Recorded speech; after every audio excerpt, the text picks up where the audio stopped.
Well, welcome to all of my CanU colleagues to Vancouver, my city, and I'm happy to show you around today to see False Creek North. We can call it Yale Town, we can call it New Yale Town, the area of False Creek that really models many of the aspects that I want to emphasize today. The theme of today is how the organization of your community, your city, can create resilience. Resilience for the community at large, but also resilience for individual families and individual people when things like COVID or other things come along that take you out of your normal rhythm of things. At the same time, I'm going to be showing you things that make sense all the time, that make sense for a livable city and a sustainable city. And I'm going to do that on that tour this morning. My name is Larry Beasley. I'm one of the founders of CanU. I was the chief planner of Vancouver for many years. I now practice all over the world, and I'm a professor at the University of British Columbia School of Community and Regional Planning. False Creek North started as a rail yard. And in fact, what you see behind us here is where they used to repair the trains. It's now the community center of a whole complete community, a neighborhood. This neighborhood really models, probably as well as any in our country, but certainly in our city, of what's now come to be known many years later as the 15-minute neighborhood. The neighborhood that within a 15 minutes offers everything a person and a family needs to live on a day-to-day basis. It's a supportive place. It's a happy place. It's a place that builds loyalty. The 15-minute neighborhood is also a place that when times get tough, like in COVID, it can support what you need on a day-to-day basis, very close by. This neighborhood was created through a very interesting process, a comprehensive development process, a comprehensive planning process that brought together thousands of citizens, the developer, really creative architects and landscape architects, and many people in the social side to try to create a community that would be the best it could be of its day. And it has problems. And I'm going to emphasize those problems when we are along this tour. But by and large, it works well for its community. And I can tell you that because I did a post-occupancy evaluation many years later. And over 90% of people were very positive about the community in which they lived.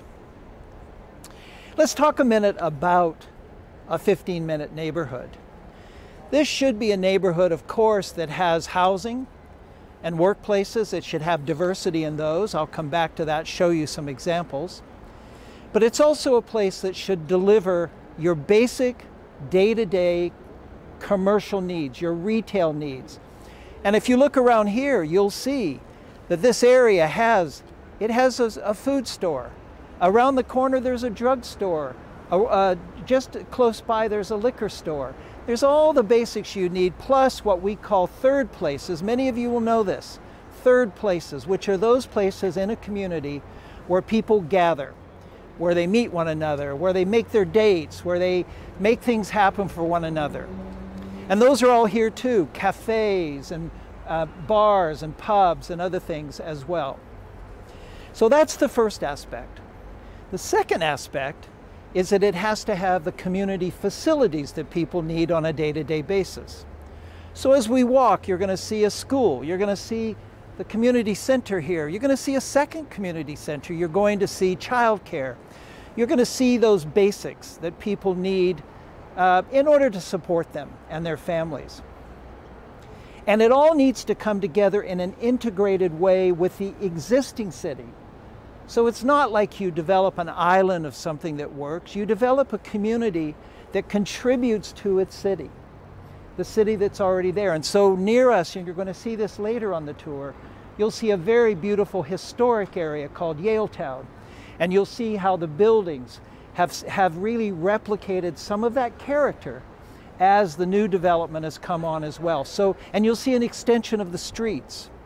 And all of this sits within an open space framework that not only allows the ecology to work, and I'll show you some specific examples of that, but also as a place for recreation very close by, within no more than a 5-minute walk for every single resident of this neighborhood.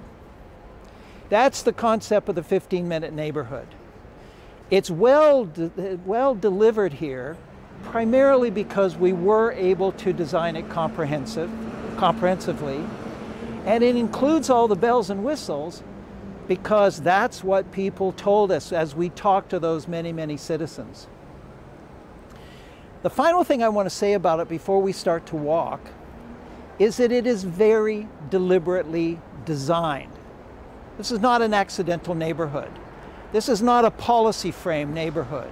This is not a neighborhood that came together because a developer did something here and another developer did something there, and the city just, well, you know, paid attention. This is a neighborhood that was designed by the city. The city was in the driver's seat. The city was the one that led the effort, with the developer participating, with the community participating, and making sure that not only did it meet the developer's needs and the community's needs, but it met those larger needs that were necessary for what this community needed to be in the city at large. And that's a very important aspect. So 15-minute community, comprehensively developed, deliberately designed, and you know what? A great place to live. So let's take a walk and see what that feels like and what that looks like. Come on, CanU.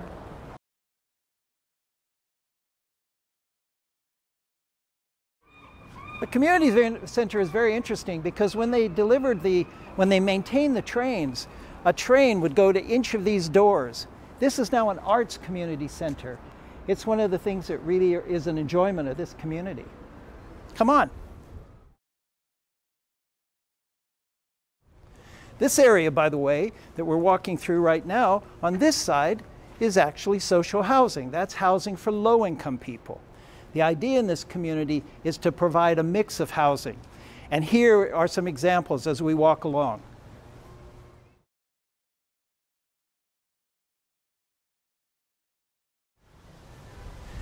Let's pause here and talk about a couple of issues that matter so much when you're developing that 15-minute neighborhood. I was talking about housing mix. I showed you the social housing. Well, just over here is another building where people, households have to have at least one person who is 65 years, or I should say 60 years or older. So that means there's a bit of an age mix. This building here is a market building, but it's one of those buildings that has to have 25% of its units available for families with children. So what are we talking about? We're talking about a mix of household types, seniors, families with children, empty nesters. We're talking about an income mix, low income and then others. It has some problems. Back then, and this was way over 15 or 20 years ago when we designed this, the affordability problem of housing that is just overwhelming us now in Vancouver didn't really exist. So we felt our responsibility was to make sure the low-income community had a stake here, had a place here. But we could have done better. We could have done better to provide more rental housing. We could have done better to provide more secure middle-income housing. And those are things that if you're doing it today, I would advise you to take very seriously, because it's an issue, it's a gap that comes back to haunt you. The other thing about this area that I really like, we call this the children's play yard. And it's a way that, a place where you're away from the traffic of the city.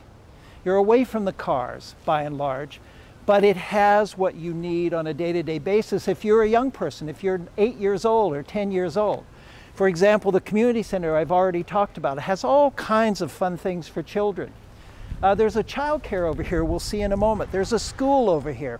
And all of this is organized away from the main boulevard, which is on the other side of this building. Very important thing. Let's go walking a little further and see those facilities.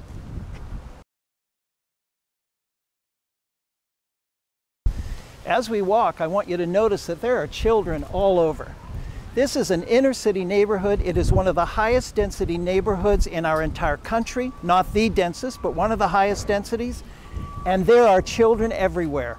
In fact, often when I take people from American inner cities here, they are shocked to see children in this high density setting. Here's the school, Elsie Roy School, a great local school, elementary school that serves the needs of all those kids every day. Let's come on over. As you can see, this is the public walkway, and so all the neighbors walk through this, going to the shopping and going about their day-to-day business. And the school's here, but here's the schoolyard. The schoolyard is integrated with the community. The schoolyard actually sits on the local park. Why we did this was that if you go to higher densities and you just realize the amount of space that it takes for a schoolyard to be separated from the park, it's just too much space. But there was another reason, and this is more important. We felt there needed to be an integration of younger people and older people, a senior walking, a child at play, and that this all needed to come together. And you know what? In all the years this has been open, we have never had an incident, a safety incident in this schoolyard. There has never been a problem. It's a very safe place. You'll see that parents are often here. They monitor the situation with the teachers, and it means children can play here in absolute safety and security. Let's continue on. Just look at both and go.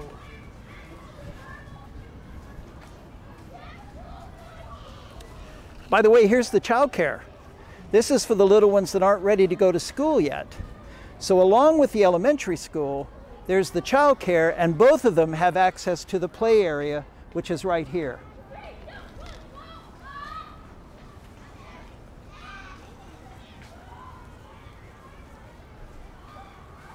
I'd take a look over there. You'll see the kids that are a little bit older are having the benefit of a big playing field. This playing field is available to adults and others during other parts of the day. It's also a place of festivals, local festivals, and all kinds of celebrations.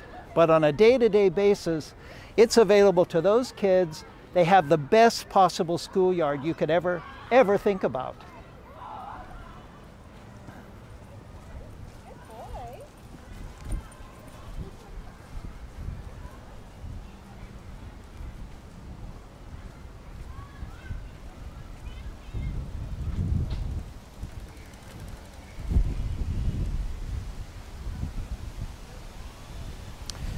We're coming down to the waters of False Creek now, and here a very important part of the whole story is to be told.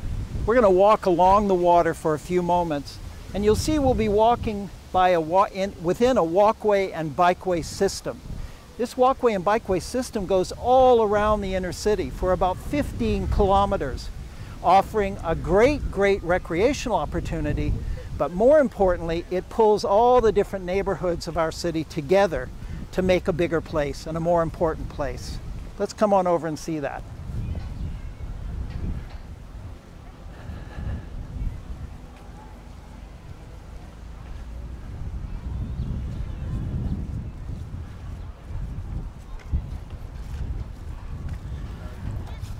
You're quite lucky today to see this at high tide, because the water comes right up. We have designed this whole community to reflect and be concerned about climate change. So everything has been designed almost 2 meters higher than you would have expected under what we started with. That means that as the water levels rise through the years, it will still be a resilient community. More importantly, this is an area that has a major tidal shift of almost 15 feet, or 2.5, almost 3 meters from time to time. And so you need to have a situation where you can have comfortably high tides as well as low tides. At low tide, there's a wonderful Cobble Beach here. At high tide, there's water coming right over the steps to get down to that Cobble Beach. That whole shoreline was redesigned very deliberately to facilitate the regeneration of marine habitat, marine animals, the intertidal zone of habitat, so that all kinds of creatures who were being really pushed out or becoming obsolete in this water body are now coming back. And along with measures taken by the city overall to stop any pollution coming into this water body, it means that this now is going to be a very rich marine place over the coming years. We've had whales come in here. We constantly have seals coming in here, and we have all the different marine life that you would expect. We have another rule, which is best to be told right here. This water body, over the last 100 years, is almost half the width it used to be. It used to be a very wide bay, inland bay. It's called False Creek because people thought it was a creek, but it was actually an inland bay that had its ups and downs with the water every day. So what we did is we have a rule that said that as we designed this place, we could no longer diminish the water even 1 square foot. So if we wanted to add a place of land, we had to carve out another place of water. And that means that we've protected the integrity of this magnificent water body in perpetuity. Standing here in the middle of this park is a good time to talk about that open space framework. Over half the land of this large area of over 200 acres that we designed for this new community, over half the land is dedicated to mostly parks, along with a modest street system and of course the waterfront walkway bikeway system. So actually we determined where the parks would be before we started designing where the buildings would be. We determined that there would be the walkway and bikeway, and it would link all the parks. We determined that certain areas of the parks would be more active, recreational, and some more passive. And we'll see some of that as we go along. There's also a very interesting urban design scenario that's at play here that a lot of people don't quite know about. If you're an average developer and you have a piece of waterfront land, what do you want to do? You want to put all of your buildings right on the waterfront. And by doing that, you think you're going to make more money.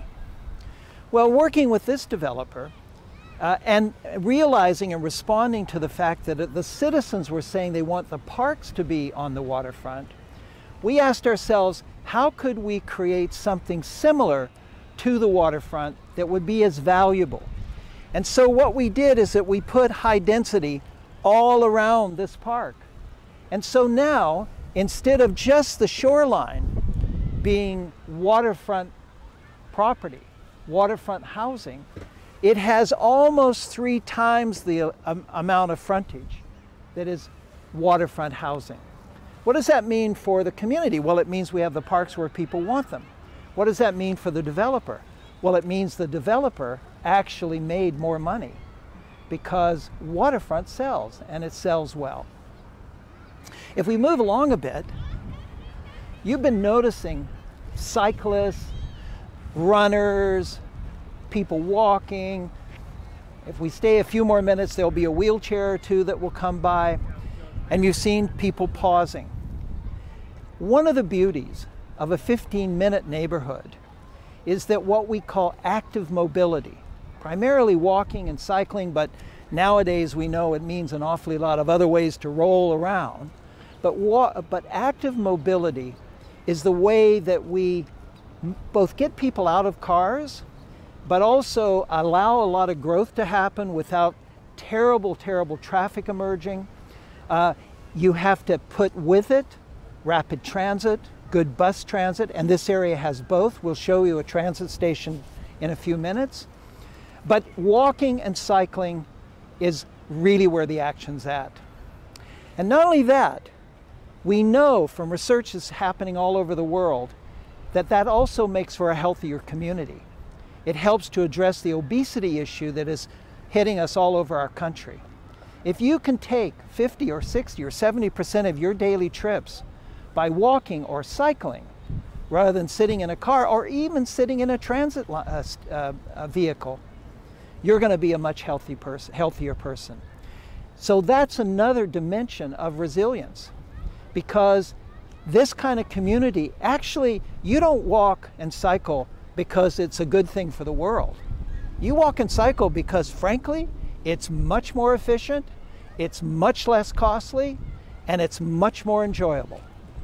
And that's why you do it. So let's walk on.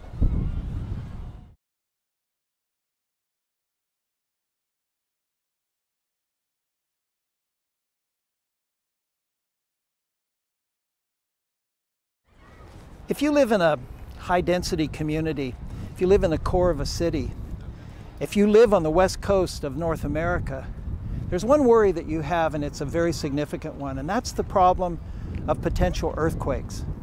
And what's going to happen to your city if you have an earthquake? Well, in designing this city, there she goes.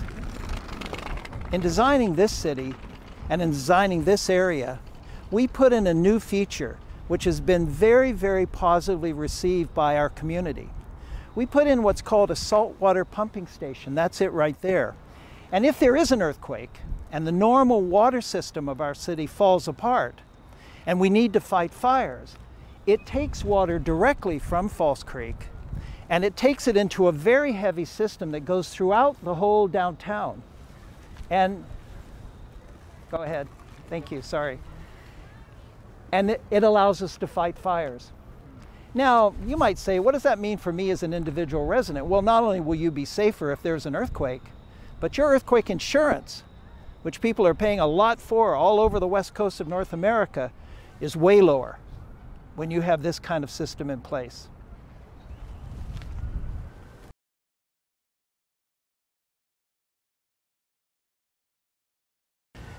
We're in the same park, David Lamb Park, but this is a much more intensive, active part of the park.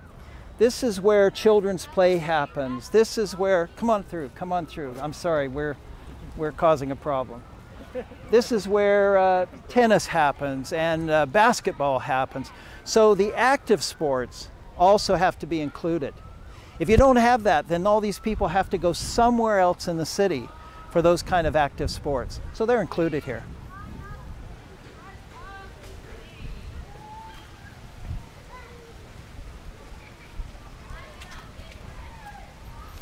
Oh, if we look over there, you'll see one of those ferries I was telling you about. Off it goes, the aqua bus.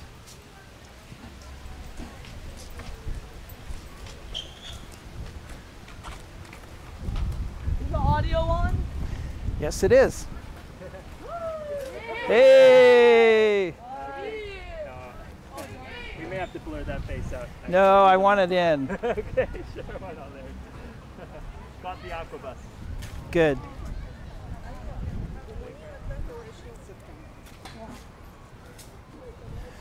So you'll see, no matter what else is happening in the neighborhood, the walkway and bikeway is continuous.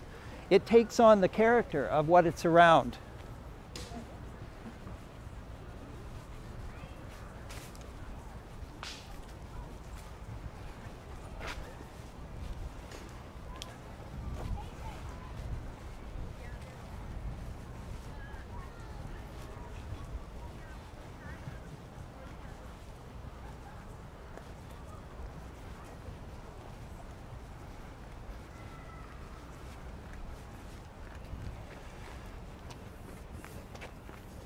This may be a very good moment to pause and talk about how this one neighborhood fits within a whole constellation of neighborhoods.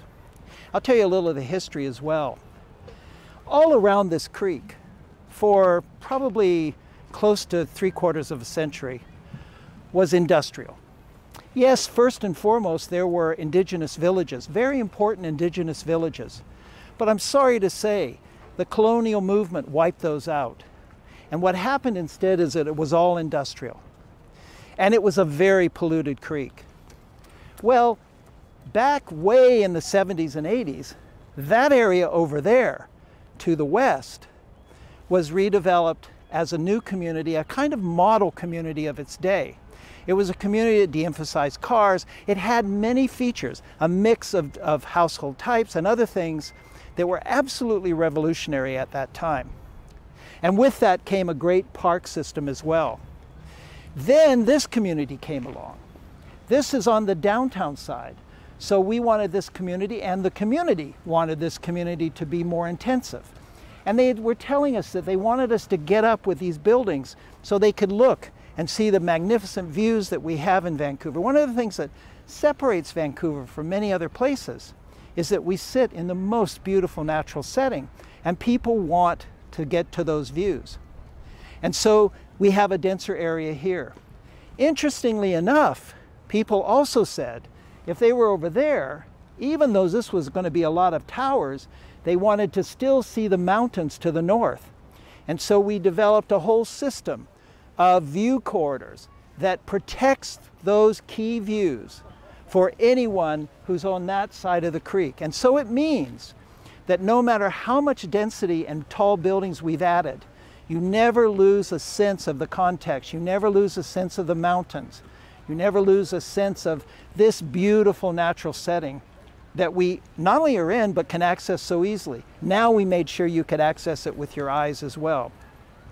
And then along comes the Olympics, the 2010 Winter Olympic Games, and we took that as an opportunity to develop a new community. It's way over there, you'll see it.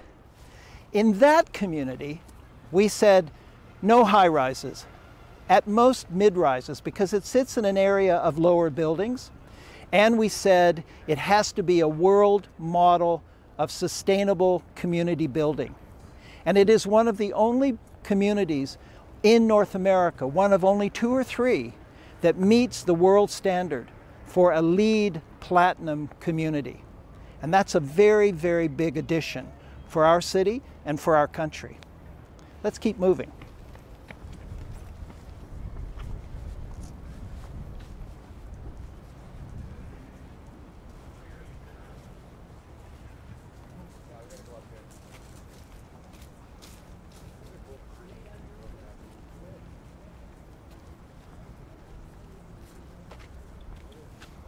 Here's just a good example of the share bike system. It's all over the city where you can just go and rent a bike for a short-term stay. And it gives, again, another reasonable alternative to hopping in your car or going in some other form of mechanized movement to get to where you want to go. Let's keep moving.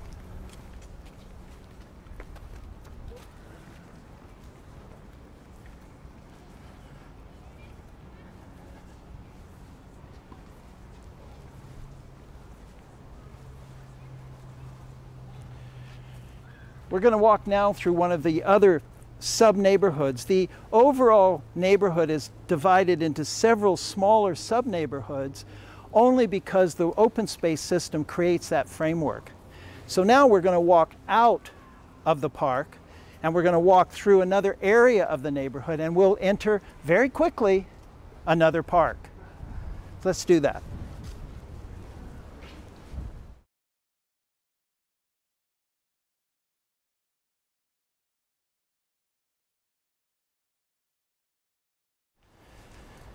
This may be a good place to pause and talk about one of the most fundamental aspects of this kind of community design that's pretty peculiar to Vancouver. In fact, it's often called Vancouverism. And that is this idea of the tower and the podium. What we tried to do was to get away from the long-standing design problem of tall buildings, which is that way they hit the street is very inhuman. It's very uncomfortable for the average person walking along. We said, how would we fix that? Well, we said if we in fact had a mass of the building that was at the scale of human beings, up to 3 or 4 stories, then that would be what you would feel and what you would remember if you were walking along the street, as that couple are doing right there. You don't even notice a tower, but then behind it, attached to it as a part of its building, is the tall tower which you see there. That tower carries most of the units. That tower carries most of the density, and frankly, if you're a developer, that tower carries most of the value of this project. But it's not impacting the street in a negative way. Secondly, we discovered that if we would make these row houses with individual doors along the street, it was a much more domestic feel. And not only that, it was much more safe. If you were a young woman, for example, walking along and you felt unsafe, all you have to do is knock on a door and someone is going to help you. And so overall, the whole neighborhood is much safer than otherwise you might expect at this kind of density with the massiveness and scale of these buildings. Occasionally, we would put amenities in those podiums, and very occasionally, we put offices in those podiums. But more than anything else, we like to have individual houses.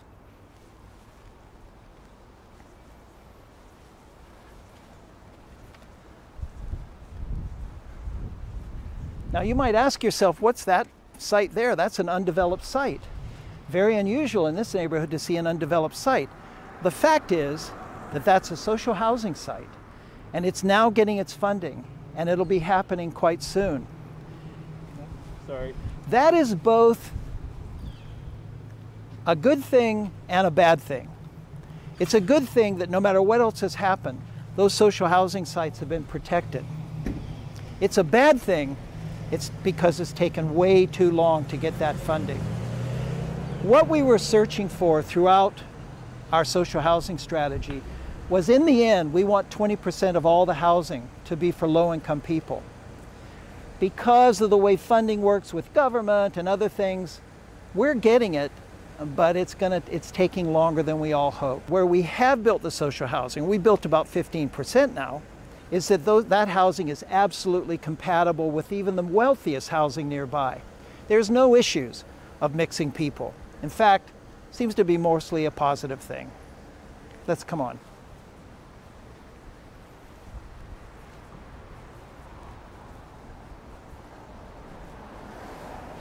You might look up and you'll see a dramatic art piece in that whole tower that's there. That is part of the strategy for public art, and I'm going to show you some other examples of public art as we move along. But throughout this community, there is public art to enhance the spaces and the buildings.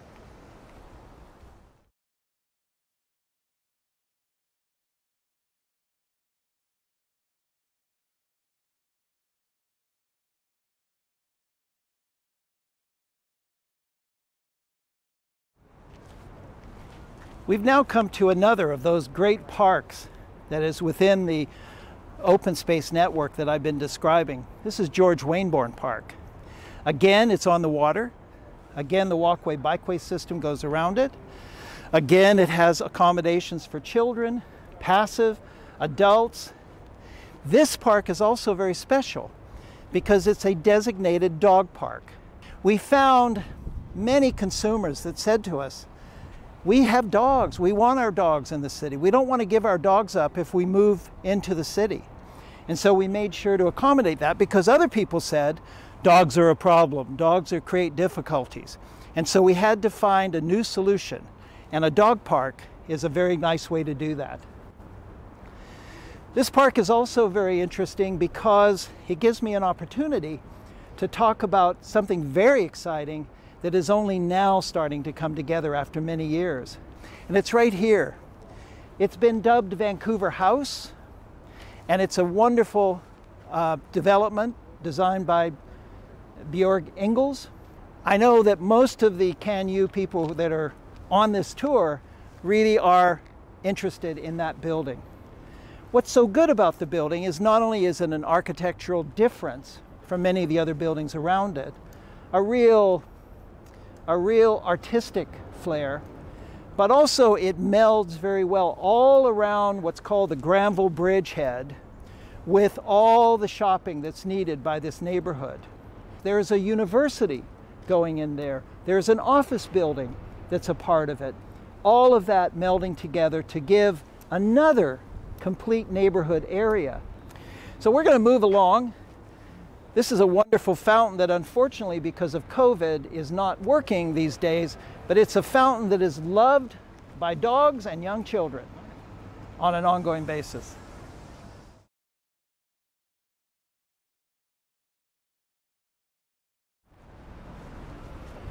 This is another one of those street-in view corridors. So if you live in the old established part of the downtown, 4 or 5 blocks up on that street, you can see those towers. You can look down through this street in to see the water and to see the other side of False Creek. So it means that you're not closed in by those towers. You're not in such an urban feel that you feel dissociated from nature. You have that connection. Even more importantly, every one of those historic streets has been extended down. What does that mean? That means as you're walking, you're not looking for one way in or one way out. You're not looking for an entrance and an exit. You're just walking along a street that feels like any other street that comes right down to the water. But we didn't make a continuous street along the water because we wanted that to be an area of tranquility, of quietness, where people could live without the sounds of noise and the sounds of traffic. And so you get a combination then of all the energy of the city, but without all the noise and traffic and the danger that comes with that of the city.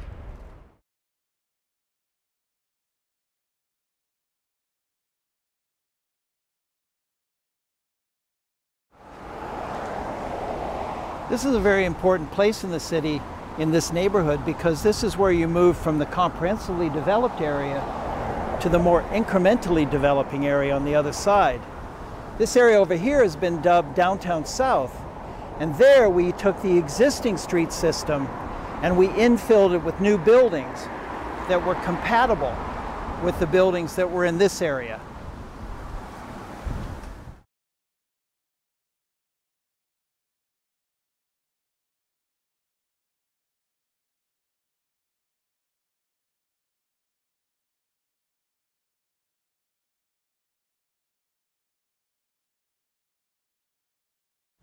We're headed over into the more incrementally developing part of the city, but I want to make a little side tour here to show you 2 things that I think are interesting and are a part of that model that I'm talking about.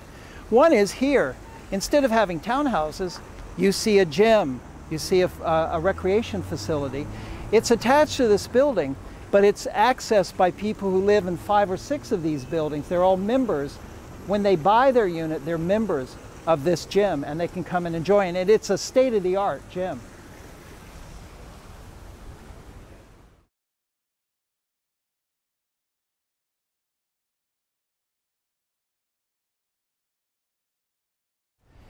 And the other thing I wanted to show you here is the Sea Star Children's Center.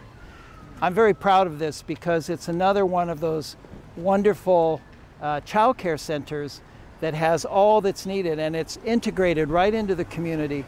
It means that a family can live within minutes away, have a place for their children after school or whenever, do what they need to do working downtown, which, by the way, they can walk to their workplace in maybe no more than 15 or 20 minutes at most, and still come and pick up their kids. So what you'll see is like this. You'll see parents with their children walking them to school or to childcare and walking them home. The other thing you'll see here is that you'll see children that age, children who are 8, 9, and 10. And what that tells you is that people are not just living here as young singles and then they have a baby and they'll stay a year or 2. They're staying, putting their children in school, making it their family's home for a whole life, for a whole generation. And they can do it in a way that others really can't. They walk their children to school and then walk to work. They come and pick up their children. They have more time with their children because they're not in their cars. It's a much more livable way. And when you get in tough times like now, working at home, worried about your family, you have a very resilient situation here. Let's walk on.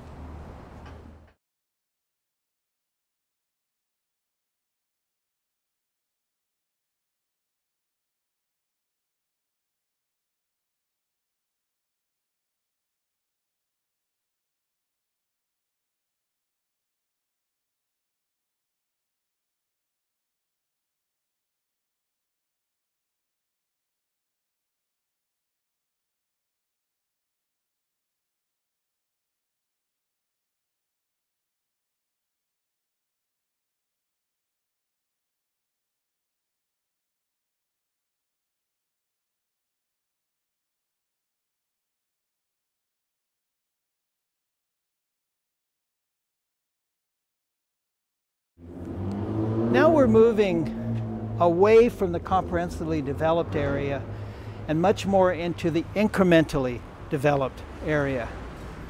But I want you to know this has been just as carefully and as deliberately designed.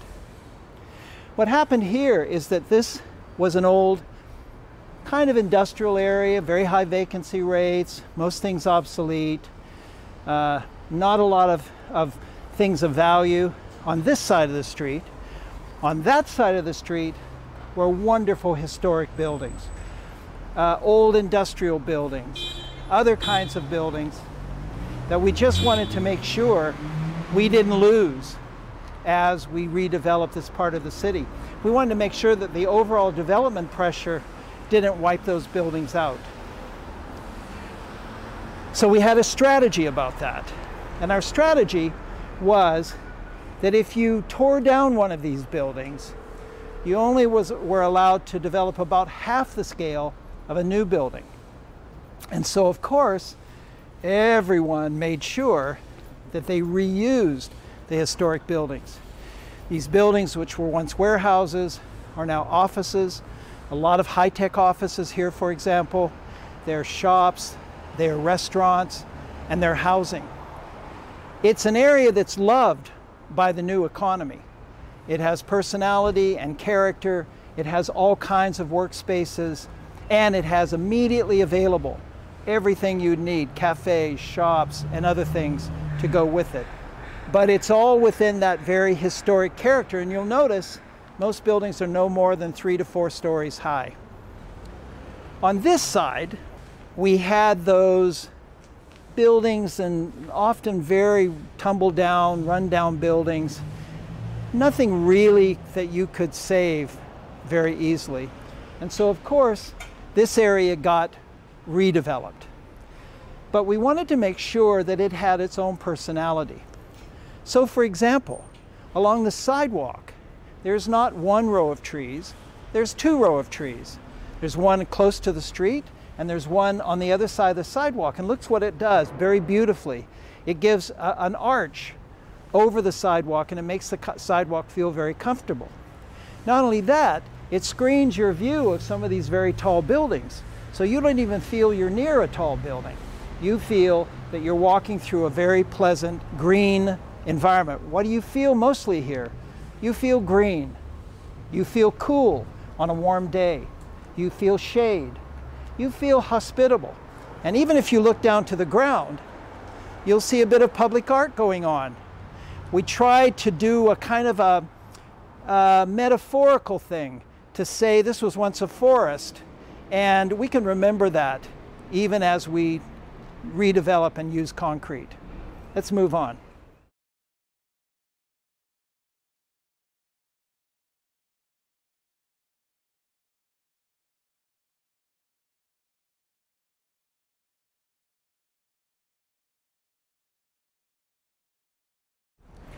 Here we're along one of Vancouver's, downtown Vancouver's, most important retail streets. This is Davey Street. And so as we redeveloped, we wanted to make sure that we did not lose this wonderful street, that we in fact extended it from where it used to effectively end, about 4 blocks up, all the way down to the water. And so you'll see all along here, there are shops and cafes and restaurants. Here is a food store, one of something like 8 food stores that are in the neighborhood.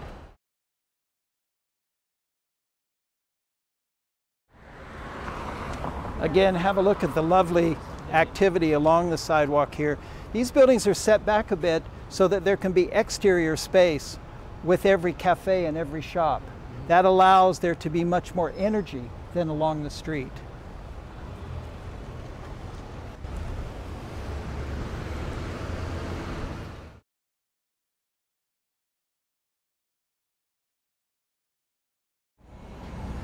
This will be the furthest extent of our walk today away from the water. This is Emory Barnes Park. As we were developing the new areas within the existing city, we noticed there were not enough parks. And so we took an area that was completely, much more derelict than other areas, And we bought all this land in order to make a park. And as each of these buildings developed, they have paid a portion of this. So it doesn't sit on the general taxpayer's responsibility. It really sits paid for by each building as it developed for the people who will use this park on a day-to-day basis. Here are two buildings that show you something that I'm very proud of in our system, and it's a bonus program for culture and art. In this case, that site was developing as one tower, but we worked with that developer and we said, if you will put a film center in there for the Vancouver Film Festival, we'll give you more density and you can build 2 towers. And that worked like a charm. The film center is there. It's one of the great institutions of downtown Vancouver and very, very important to us.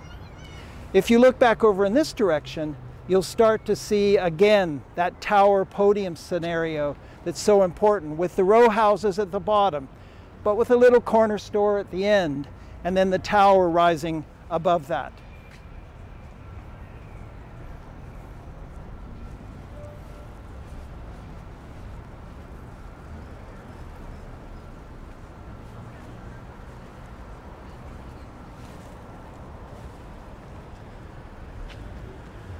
This is a very good place to stop and pause to talk about one of the issues that, well, certainly has emerged as more urgent over the last few years, but was even starting to happen when we were planning these areas.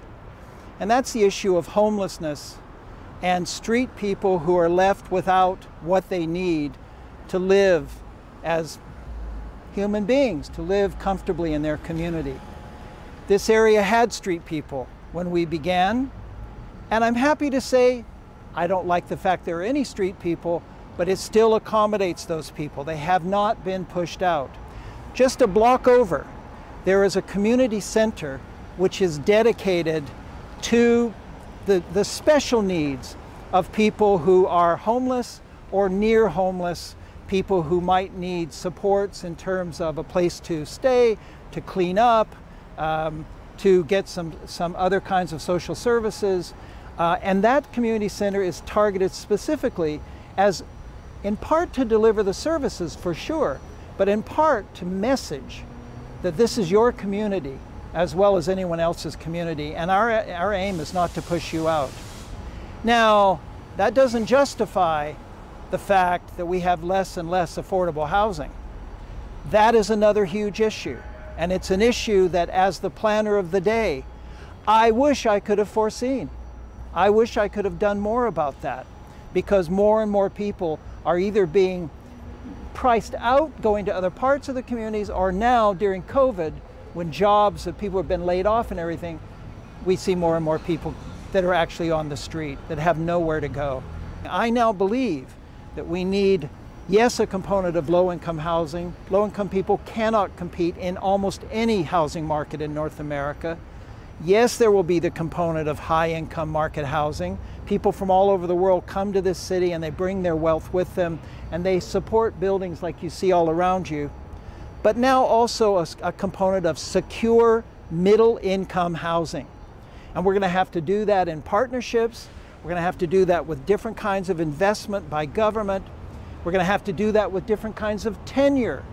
We're going to be talking more in the future about co-housing, multi-generational housing, shared housing, and other ways, rental housing, of course, but nonprofit home ownership as well. Many different techniques to secure at least a third of our housing for middle-income people. I am happy to say that just over there is a social housing building, which you can't tell which is which, and I'm not even going to tell you which is which, but it is housing low-income people. I am happy to tell you that there's another building over here that's probably housing mostly high-income people. I'm very happy to tell you that all around us is housing for families with children, that there's a good accommodation for seniors, but we miss the middle-income piece. And I will be forever regretful of that. Let's move on.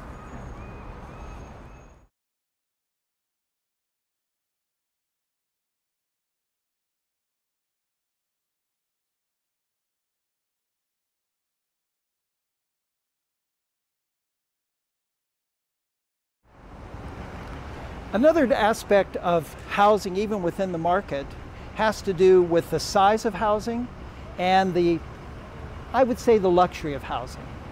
So we knew that we were developing an area on the water that would naturally accommodate the highest rents, the highest values, because you're on the water. And they were also being built with very high quality amenities. So we said as we moved inland, in order to make sure there was at least some market response for middle income, that we would let buildings go a little higher and the units could be smaller, and therefore people, households with less income, single parent households, singles households, student households, could in fact find a place in the inner city. And you know what's important? It's not important that you have this and that and the other. It's important that you have them all mixed up. And then when they find their way on the street, you don't know. Are you wealthy? Are you not? Are you a single person? Are you married? Are you gay? Doesn't matter, because you're mixing all together, and that's what creates a genuine community. Let's move on.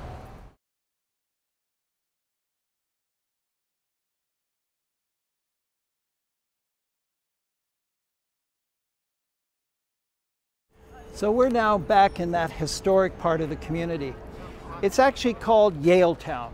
The reason it's called Yale Town is originally people would come here on their way to the gold rush up in Yale in British Columbia. Well, over the years, it became an industrial area. There are tracks along here. Trains would come in, deliver merchandise to these warehouses, and then trucks would come in later in the day and collect that stuff and take it around the city. 20 years ago, I walked along this street with a cameraman in the middle of the street, in the middle of the day, and there was no cars. There were no people. There was no activity. There was nothing. It had become a vacant site. And that's when we put our strategy, our heritage strategy in place to see the reuse of these buildings. We kept the character. We didn't want to get rid of the docks. We didn't want to get rid of the electrical lines. We didn't want to get rid of the strange parking arrangements. We wanted to keep that character and then have the private industry, the private side, fill that in with housing and cafes and all of that. This is now one of the most popular areas of Vancouver. Almost every building has been preserved, and you have to work very hard if you build a new building. It's a lot easier if you reuse an old building, and those old buildings are obviously very popular. What it does in terms of the character and personality of the whole community, right down to the water, is it gives you a unique identity. And that's what's very special when you're developing. We can't do cookie cutter neighborhoods. They all have to be special and unique. Let's move on.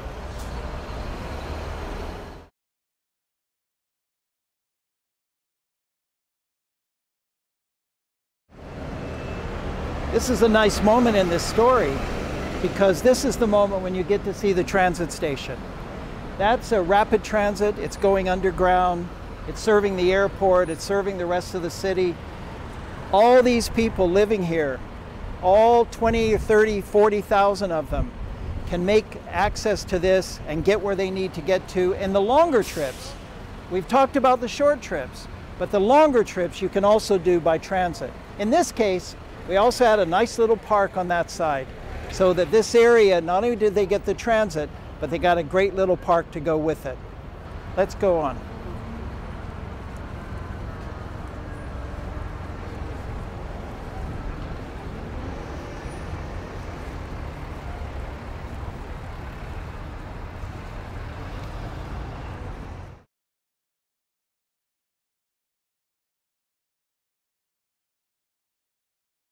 So here we are back close to where we started.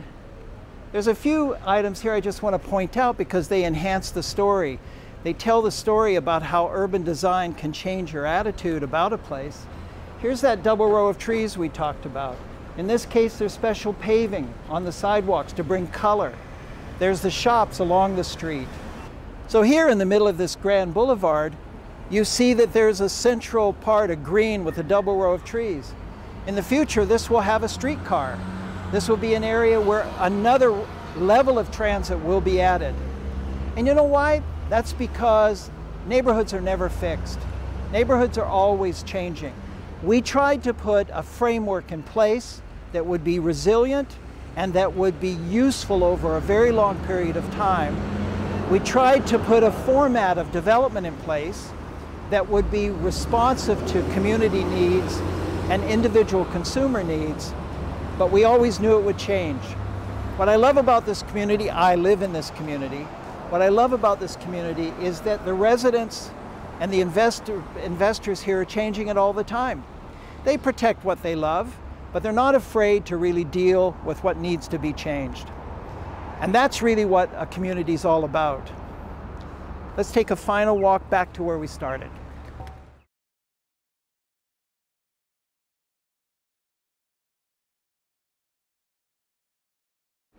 Let me close our tour by expressing maybe two principles that underlie everything. Years and years ago, I took Jane Jacobs, the great Canadian urbanist, on this similar tour. I did at a group of my colleagues. And at the end, we said to Jane, what do you think's going on here? Thank goodness she liked what she was seeing. But what she said is there's one word that really does define what you're trying to do. And she said it's the key word for modern cities and modern urbanism. She said diversity. And that's really what this is all about. It's about all kinds of diversity. When we had a solution, we thought, how could we make it more diverse? Even when we made it as diverse as we could, it wasn't enough. We needed to do more. So that idea of diversity is one of the concepts that is so important to a successful 15-minute neighborhood. And the other is proximity.